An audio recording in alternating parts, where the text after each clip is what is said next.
Hello there, boys and birds. WhatCulture Wrestling's Adam Cleary here, and Luke Harper has requested his release from WWE, according to, well, Luke Harper. Dear Adam, he writes, as of this evening, I have requested a release from WWE. The past 6 years have been a simply amazing journey around the world and back with lifelong friends and family. I am proud of it all and proud to say I shared the ring with my co-workers. The decision, as difficult as it was, feels right for myself and WWE. My goal in the future is to continue to grow as a performer and person and continue to make all my family proud. Thank you from the top to the bottom of WWE. Thank you to the fans for your undying support.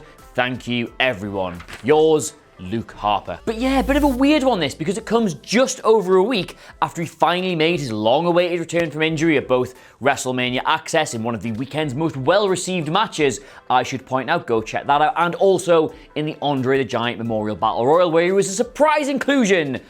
So surprising, in fact, that they didn't really even put the camera on him. At the minute, it feels like barely a week is going by without another WWE superstar requesting their release. I mean, this year alone, there have been so many, I had to write them all down. We've had Hideo Itami, Ty Dillinger, Goldust, Dean Ambrose, Sasha Banks, The Revival, Mike Kanellis, Maria Kanellis, and Dolph Ziggler. That's this year. And we are in April. Now, their reasons are all their reasons, and they're varied and different and interesting and all that, if indeed they're true at all in the first place. But for Luke Harper, it seems to be a combination of factors, none of which on their own would necessarily push you towards the exit, but when combined, just a big old pylon of misery that he can't stay in the company for. I mean, we'll start with his comeback, first of all, because he was quite a big deal as part of the Bludgeon Brothers, and then he's been laid up all this time with injury, and he makes the most understated of understated returns, working on WrestleMania Access of all things, which for a big star of the company, a former Intercontinental Champion, is a bit of a weird move. He made an impassioned post about it on social media, yes, saying he wasn't taking it for granted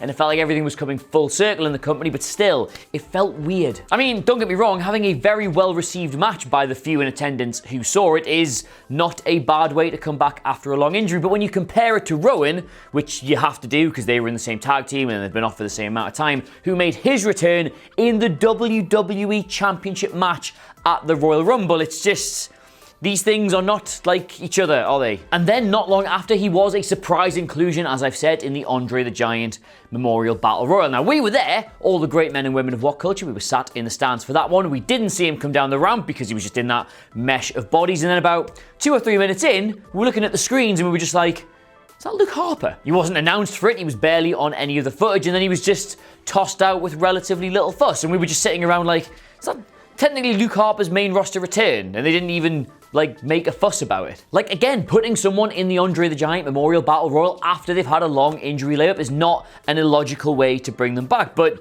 you have to sort of tell people that you're doing that, otherwise he's just another body, which after he's been out, is just doesn't make sense. Or rather, it doesn't make sense if you're planning on using him in any notable way, shape, or form. But on the 2 episodes of both Raw and SmackDown, bear in mind, one is the version of that after WrestleMania, and the other has been the Superstar Shakeup, there's still been no sign of him whatsoever, which bodes pretty badly. If you can't find a place for a former Intercontinental Champion on those 2 episodes, where are you going to find it in others? So add all this up with the fact that he's asked for his release, and the bottom line here is that WWE clearly have no plans for him whatsoever. If you did, you would have just kept him away so that when you bring him back, you get a bit of impact and whatever you're doing with him seems interesting. But they've just drip-fed us. Look, they say, here is Luke Harper. Do you care? And by and large, the answer to that question is yes, Luke Harper is quite over. He's an underrated performer. He gets a lot of love on the internet. So the potential for him to leave the company and go and make a lot more money on a far less punishing schedule is obvious. Let's not forget as well that the guy is 39 years old, so he's just starting to get into the autumn of his career, if he's not there already, given how many injuries he's had. And with AEW and all these other indies lining up to book him as a star attraction, he could be making way better bank for a lot less work. And if WWE aren't going to use him, then, well, what would you do? Now, I will point out at the time of recording this, we do not know whether or not he has officially been granted his release, merely that he has asked for it. And we know that because he's told us all that he's asked for it, and I don't think that's a work. I'm 94% sure about that, so yeah. And hey, you never know, this threat of departure might just be enough to remind WWE about how much they actually like him and offer him a better program going into the rest of 2019. But given how chock full of people the rosters are at the minute, especially the mid-cards, I don't even see where they could fit him in realistically, even if they really, really, really wanted to. So expect him to be doing something else in exactly 90 days. But as ever, we're far more interested to know what you think of all of this, so leave it all in the comments below. Go on, I dare you, and don't forget to like, share, and subscribe. In the meantime, though, thank you so much for watching. I've been Adam Cleary. Get me on Twitter, give me your thoughts, and I'll see you soon. Bye.